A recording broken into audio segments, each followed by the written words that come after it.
I'm Virgil Marple, University of Minnesota, Emeritus, and this is Dale Lundgren, University of Florida, Emeritus. Hi, Dale. Hello, Virgil. Tell us how you got started in an interest in, maybe to go back to your early days. Well, I'm a true Minnesotan, born and raised in Duluth. Went through high school, worked with my dad at his shoe store for about 6 years. He wanted me to take over the shoe store, but after 6 years, I decided that really wasn't what I wanted to do in life. I like to make things and all. Never did like high school. But after graduation, they started that Korean War, so I gave the government a couple years of my life, which was a good thing because they repaid me with a GI Bill, allowed me to go to college. I had never expected to go to college. But after I got out, I went to California and worked for most of the year. Worked for McCullough Motors. Thought that'd be a great job, a machinist. I made the same part about 1,000 times. I decided, nah, that wasn't very good. So I decided to be a draftsman. I'd taken drafting and all in high school and worked for Apex Steel, laying out big bridge beams they were using for the freeway bridges and all. And I thought that was fun. I worked for an engineer, and he'd look things up in the book, and I'd watch them, and then I'd start doing it, and he gave me hell for doing his job. So I decided I'd quit and go back to Duluth and go to college. So I came back to Duluth and walked into the University of Minnesota Duluth branch and told them I wanted to be an engineer and go to school. And they said, well, have you applied? And I said, what do you mean? Do you have a form to fill out? And someone else came by and looked at me and said, are you a veteran of the Korean War? And I said, yes. He said, well, you're in luck. They passed a bill at the state that allows you to get into college. So I said, good. So I started out at Duluth, and I liked physics. I had physics for 6 quarters from Dr. Hansen, best professor I ever had. He taught me all the engineering fundamentals I needed. GI Bill paid me along, so we got along. And the week I came back, I went to the dentist and met this girl that was working in the dentist. It turned out to be my wife to be.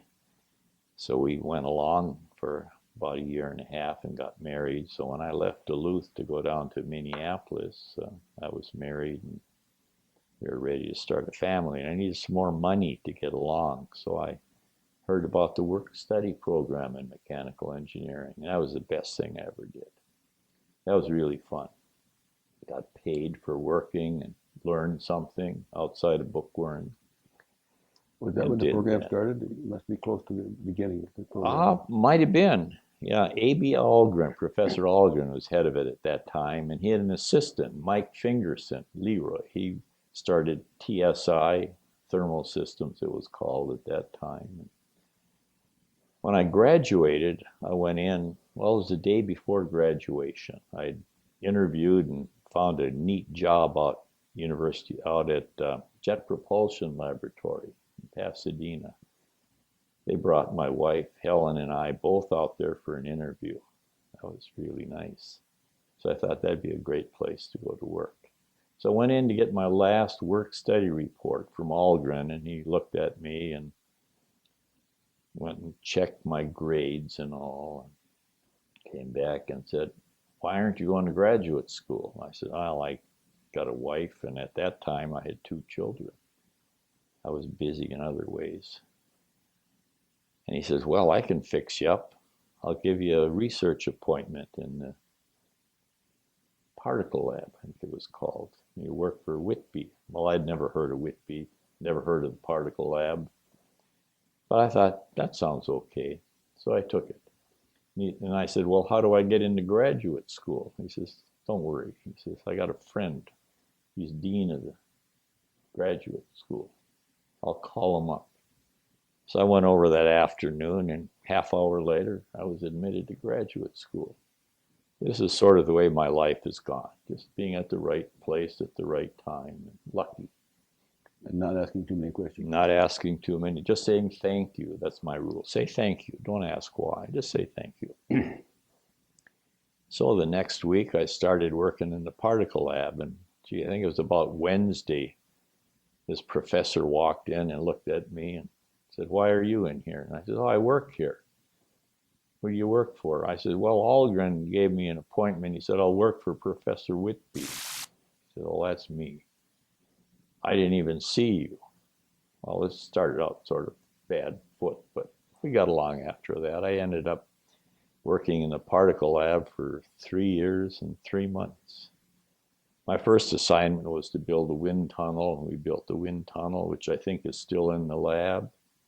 Well, I don't think it is anymore, but Well, they finally got rid of that. Well, that was after, the one in the Center Lab. Yep, yeah, after 50 years, Yeah, I it guess was it's time there a to long go. time.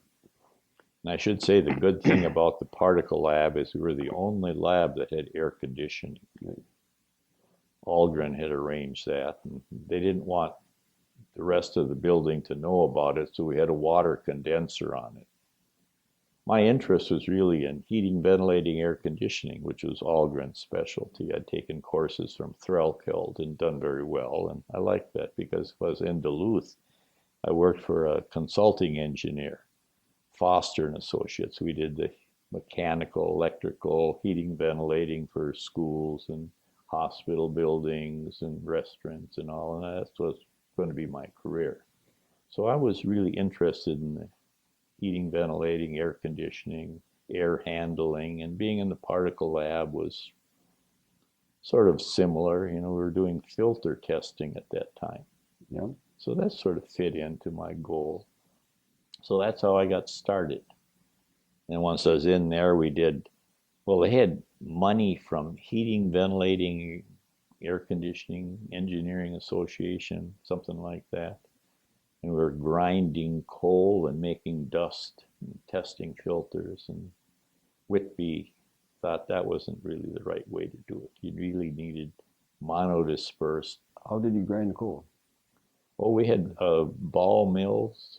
We put coal in and ball mill it for days with, steel Right. balls in there and grind it down. Then he had his sonic jet ion dust disperser, which blew the dust through an orifice at sonic velocity and impacted it on a plate to break it up as best you could, and then disperse that into the wind tunnel, into the test duct, which we had a mixing chamber at the inlet.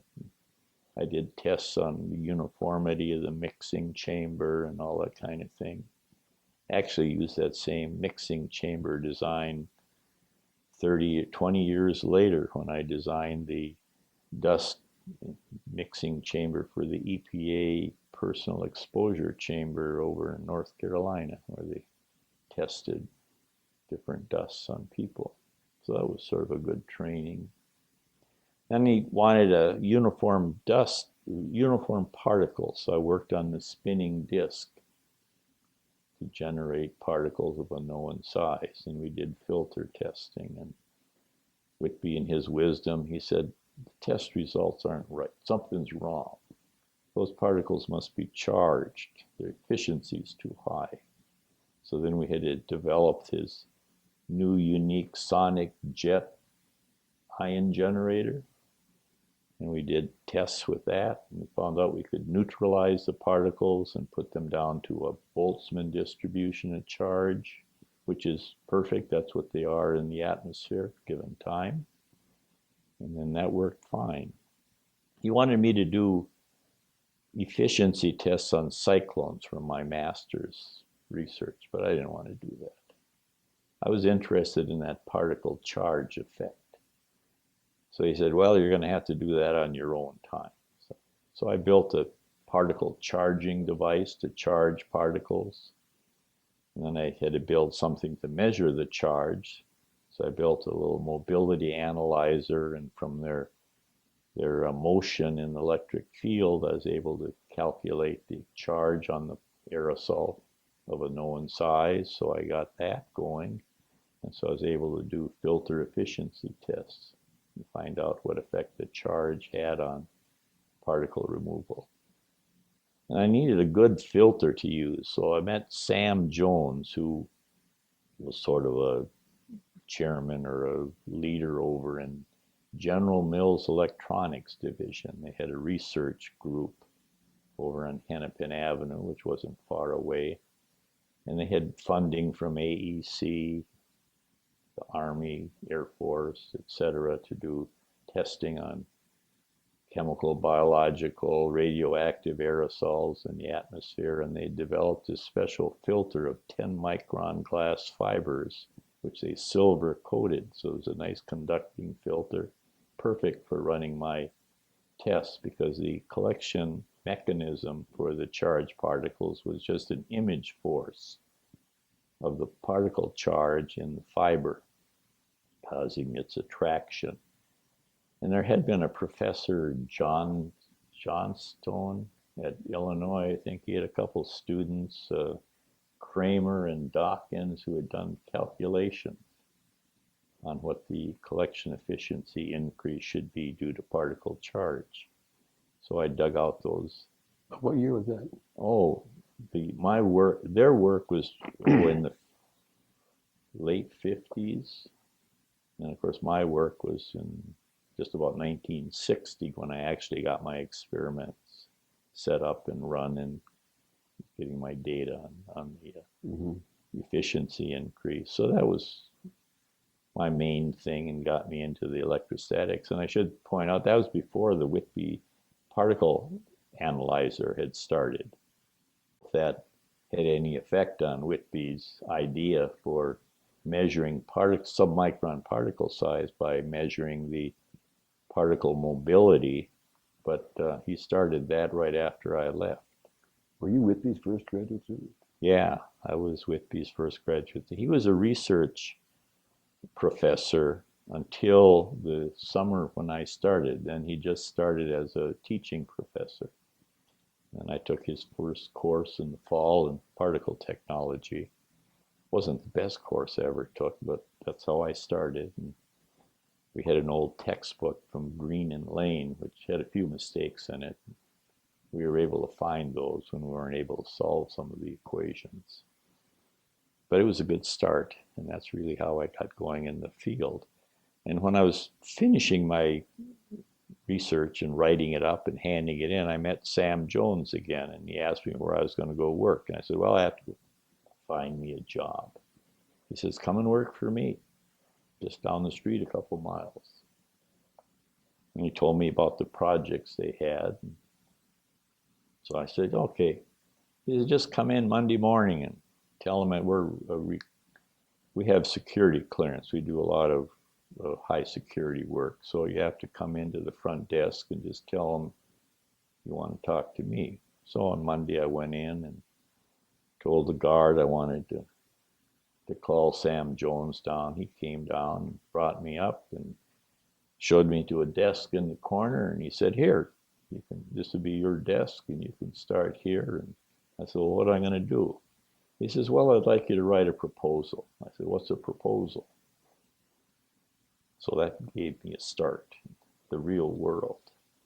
He said the Army Chemical Corps, the biological people, they want a sampler that can sample a large volume of air and take out all the bacteria-sized particles, the 1 to 10 micron basically, and put them in a liquid and have a moving stream and be able to get about 1 minute response time for this thing, and then feed that into some kind of a detector that would detect the presence of undesirable or high levels of bacteria or chemical particles.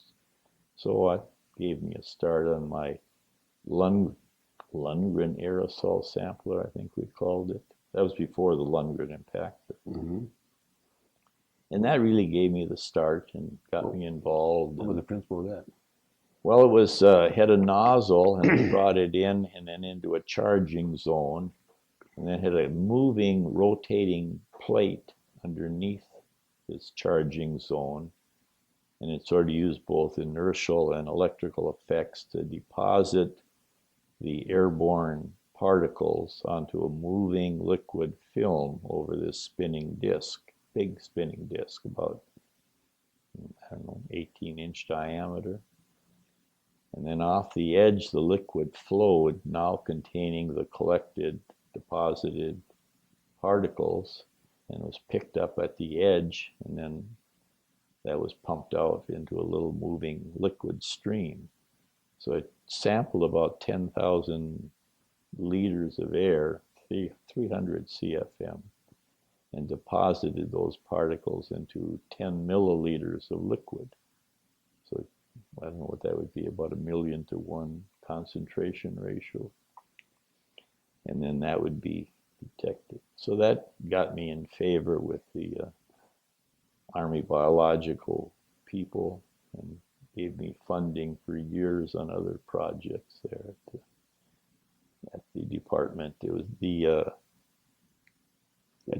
General Mills got into this activity during World War II. They formed a mechanical division to build bomb sites and other things for the military. Then after the end of the war, they no longer needed the bomb sites, so they got into mechanical things.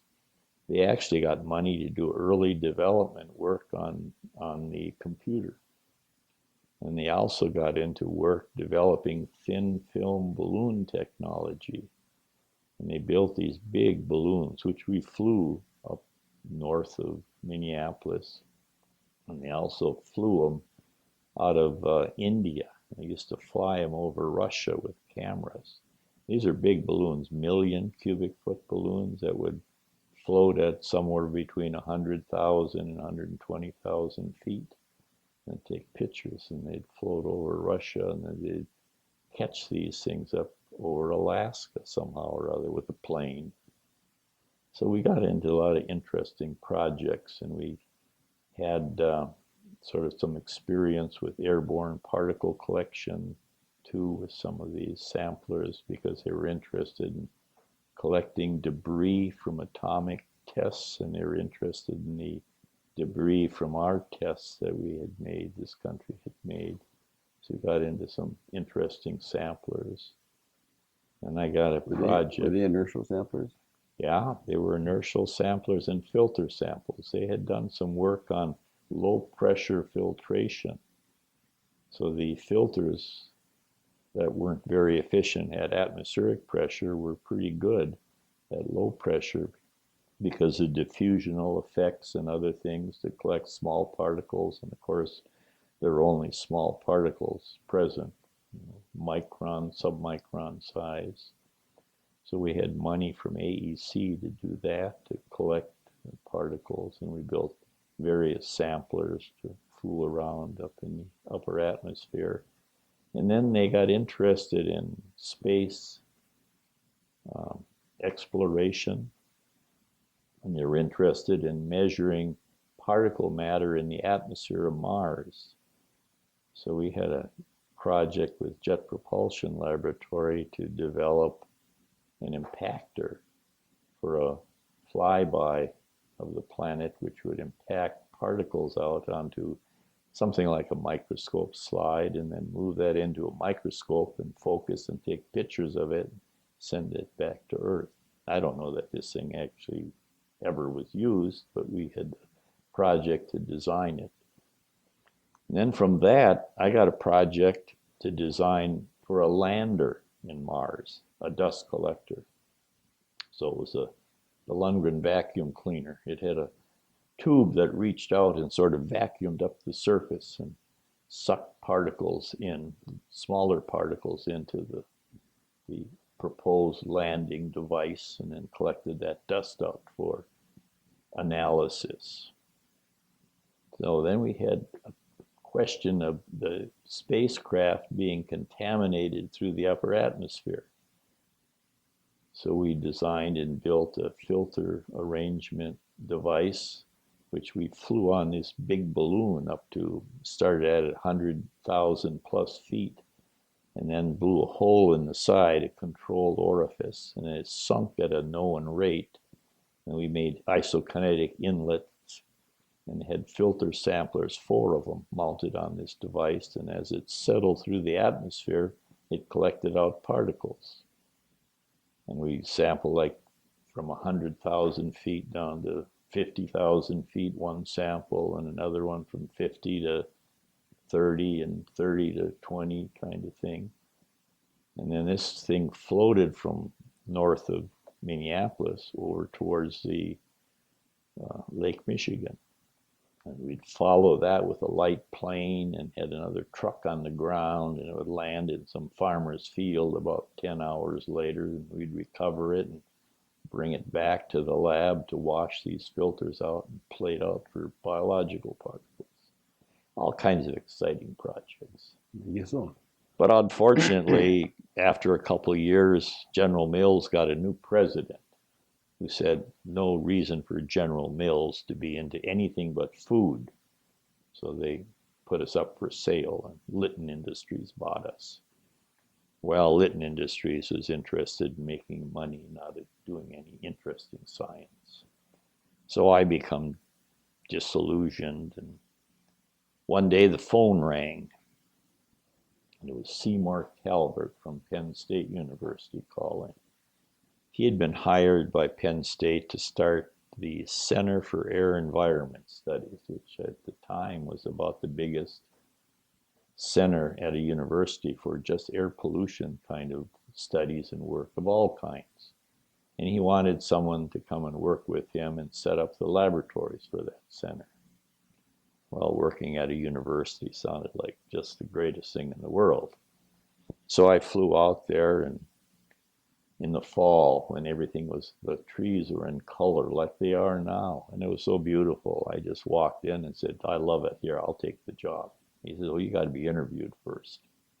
I said, oh, okay, let's do that. And I ended up taking the job and going out there at Penn State.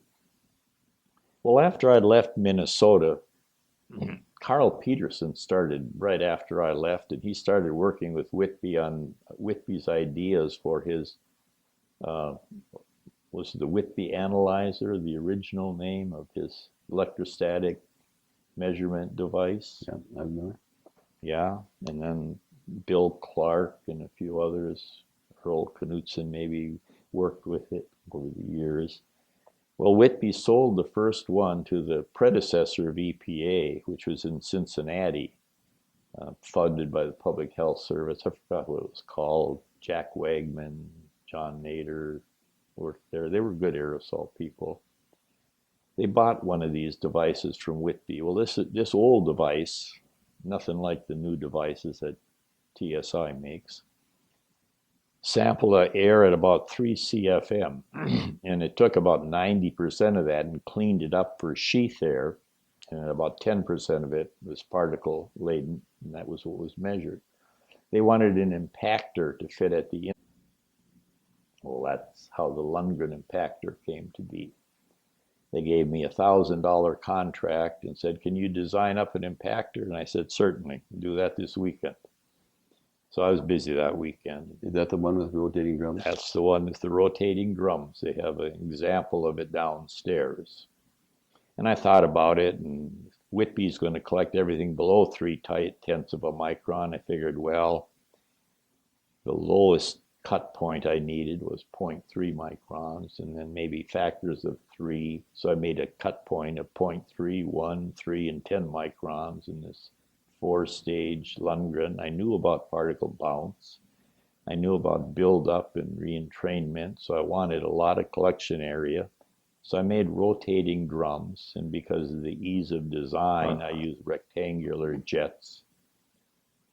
I could adjust them if they weren't quite right. They're easy to move, whereas holes, you'd have to drill a new hole. A rectangular jet, you just move the jet a little bit.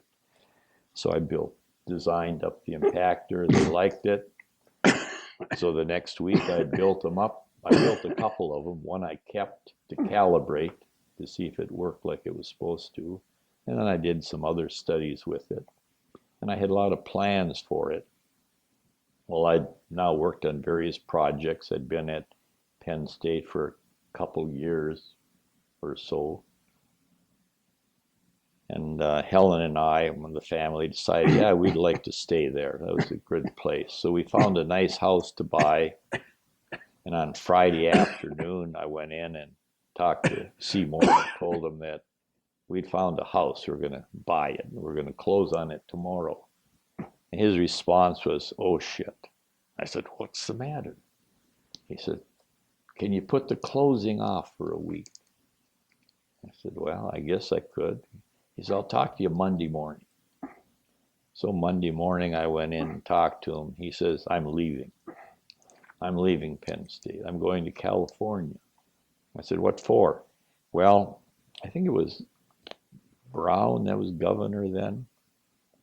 And they had approved a new college of engineering that was environmentally oriented for the University of California Riverside campus. And he was hired to be the dean. And he also went out there for an interview for the statewide Air Pollution Research Center, which had been around for a long time and was headquartered at the University of California Riverside. So they also offered him that job. And Calvert, being the kind of person that he was, he took both jobs. He said, "Yeah, I can do both of them. The college won't be starting that much, so I'll do both." And he said, "I wanted an assistant, so I had to get permission to hire you as my assistant." So I said, "Oh, okay." So that ended my career at Penn State and brought me to California.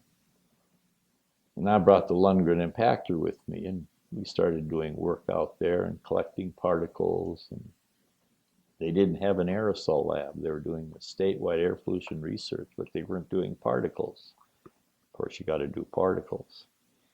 So I did a lot of work with the chemistry of the aerosol and found that the particles, the small particles, were mainly ammonium nitrate and formed in the atmosphere and all that kind of stuff. And part of a big study that we had with Whitby and Sheldon Friedlander and others at Caltech on the Pasadena aerosol experiment, I think it was called. Well, after a couple of years, they kept postponing the College of Engineering, so Seymour Calvert decided time to leave, go form my own company down in San Diego. And he told me I only had a master's degree. I taught at Penn State in California, but they wouldn't allow me to become permanent faculty because I only had a master's. He said, "You should go back to school."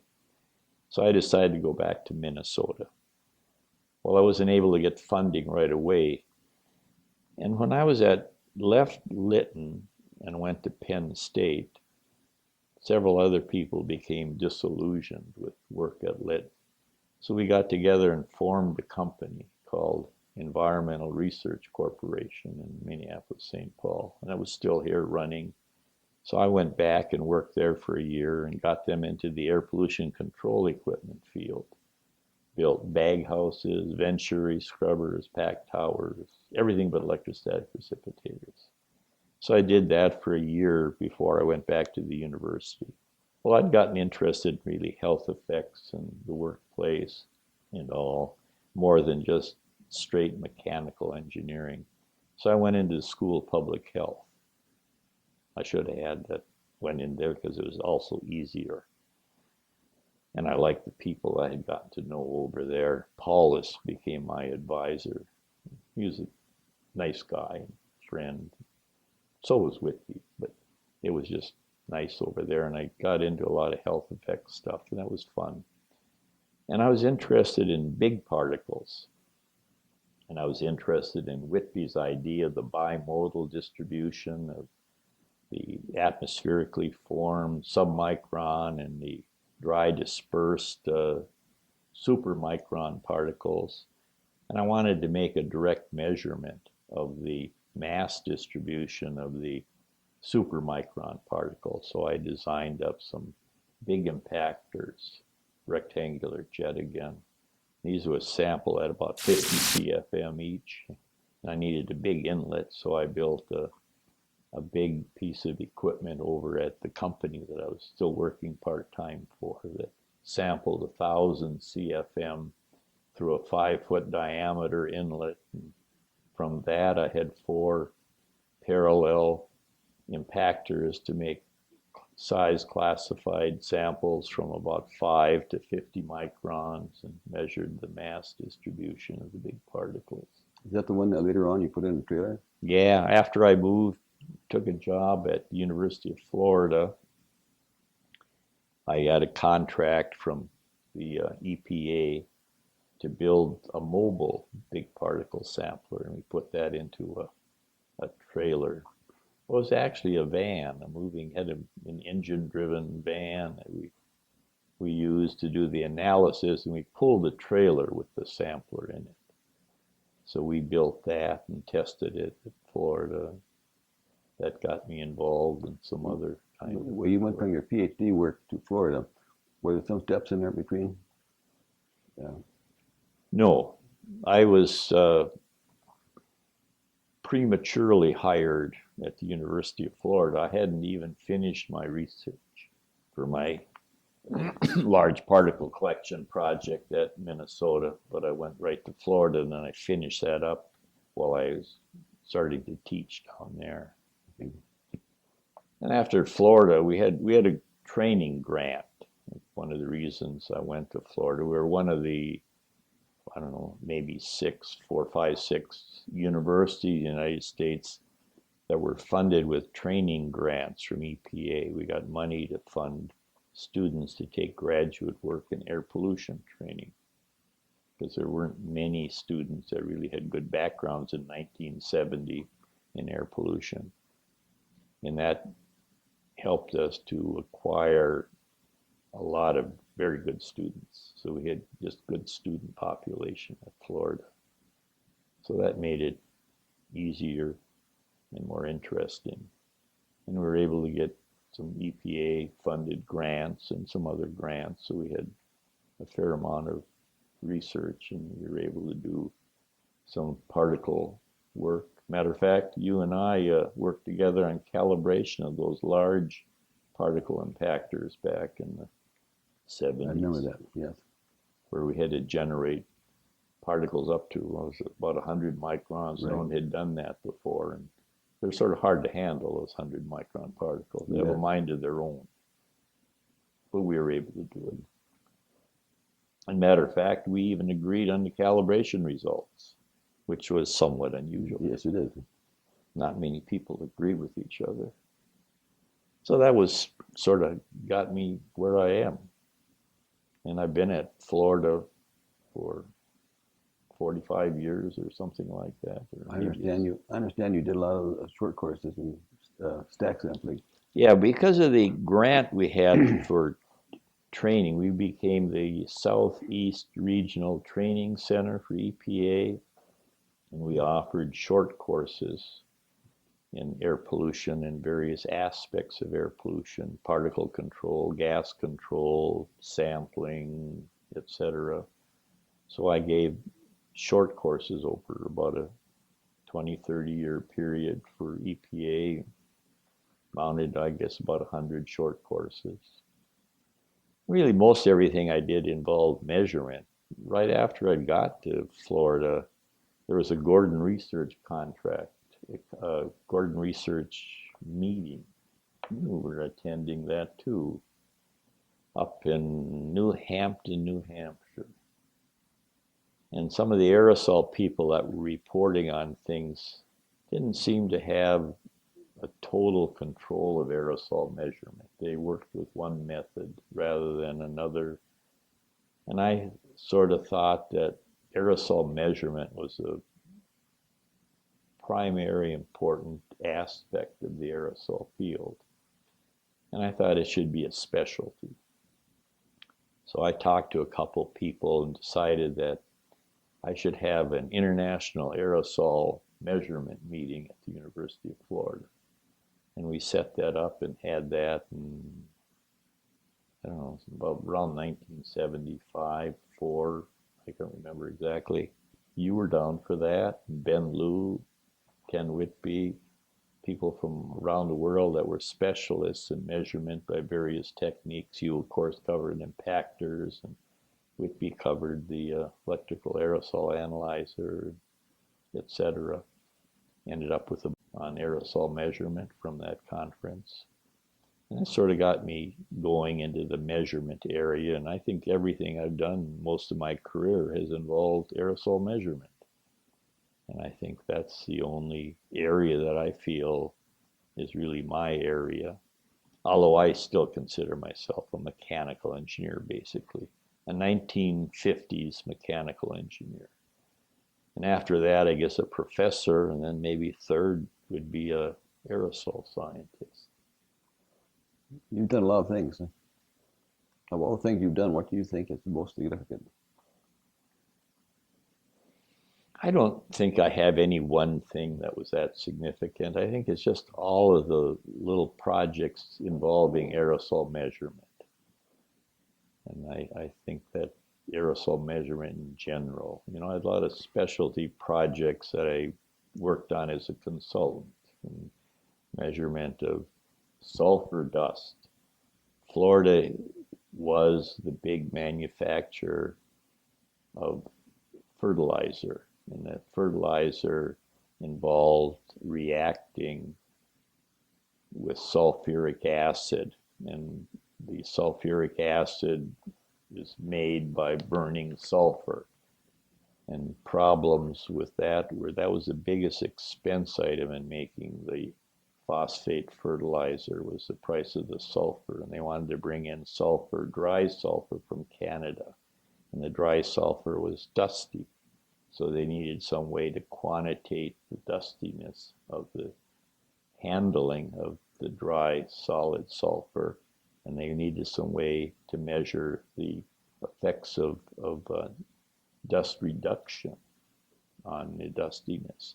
So I developed a method for doing that. And then another project I had involved asbestos fibers.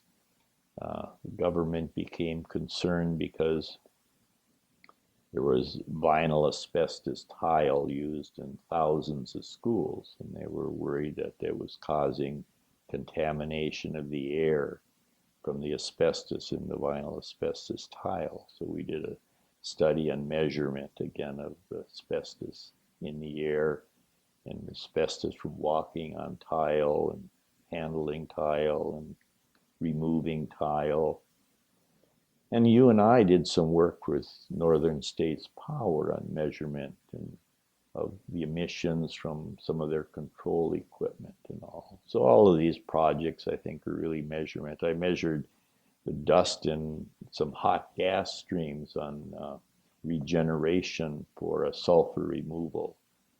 And that was up to 1,000-degree temperatures. Measured the emissions from jet engine test cells for the Air Force and Navy. And that was sort of another fun project. I developed a diffusion classifier that would work at high temperatures, and we use that in power plants and testing jet engines and combustion aerosols that were submicron and you really couldn't conveniently impact out. At that time, the Moody impactor wasn't suitable for 1,000-degree temperature sampling. So we had some stainless steel impactor. That actually was Mike Pilot's impactor, and then followed it with my diffusion classifier, which removes submicron. So I think just measurement in general is the only thing I'd take credit for having made some small contribution. Very good. Now I'm retired. I spend half of my life up in northern Minnesota because of the hot weather in Florida in the summer, and then I go back to Florida for their nice winter weather. Pretty good. Occasionally come to a meeting like this for one reason or another. Meet old friends. Talk about old times. Well, very good. Thank you very much for the story. You're welcome.